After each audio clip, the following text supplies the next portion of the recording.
Over 2,000 years ago, in a town called Nazareth, there lived a young woman named Mary. Mary was kind and loved God very much. One day, something amazing happened to her. An angel named Gabriel appeared in front of her.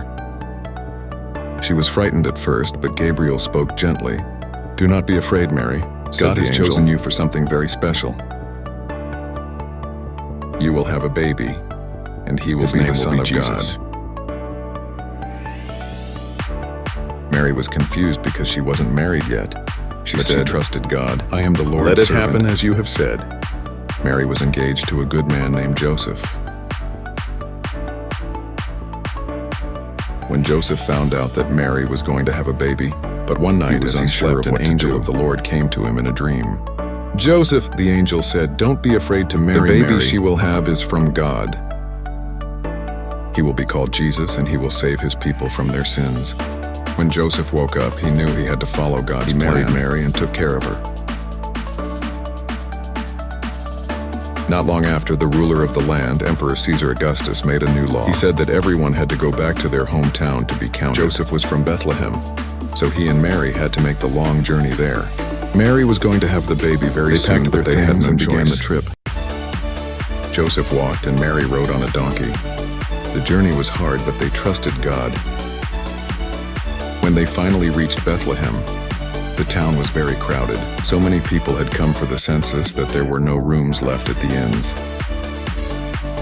Joseph knocked on every door, but each time one kind innkeeper offered them a place to stay. "Sorry, we have no room.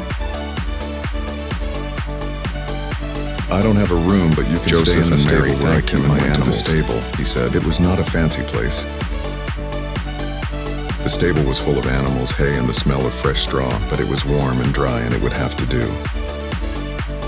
That very night, Mary gave birth to her baby, Jesus. She wrapped him in strips of cloth to keep him warm and laid him in a manger, which is a kind of box used to hold animal food. The Son of God, the King of the world, was born in a simple, humble place. That night, on a hill outside Bethlehem, they were keeping an eye out for any wolves or danger. It was a quiet, peaceful night. Suddenly, the sky lit up with a bright light, and an angel appeared before them. The shepherds were very afraid, but the angel said, "Do not be afraid. I bring you good news that will bring great joy to all people. Today in Bethlehem, a Savior has been born. Christ the Lord. You will find the baby wrapped in cloths and lying in a manger." Then the sky was filled with a whole host of angels singing praises to God. "Glory to God in the highest, and peace on earth to those with whom God is pleased." The shepherds were amazed.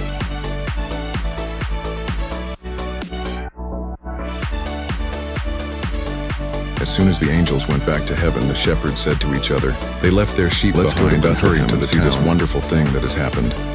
When they found Mary, Joseph, and baby Jesus in the stable, they knelt down. They told Mary and Joseph about the angels, and Mary treasured these words in her heart. The shepherds were so joyful that they told everyone they met about the newborn Savior. Far away in another land, there were wise men who studied the stars. One night they saw a very bright and special star in the sky. They knew it was a sign that a great king had been born to find this king.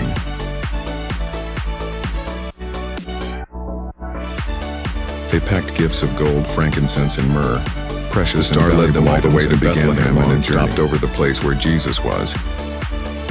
The wise men entered the house and found Jesus with his mother Mary. They knelt down and worshipped him, offering their gifts to the young king. The birth of Jesus was the most important event in history, because he came to show God's love to all people. He didn't come as a rich or powerful king, but as a humble baby, born in a stable, so that everyone turned to their fields, from the lowly shepherds praising God for everything they had seen and heard. The wise men returned to their land filled with joy. And Mary and Joseph looked down at their baby boy, reminds us of the importance of knowing that he was the Son of God, sent to bring peace, hope, and love to the world.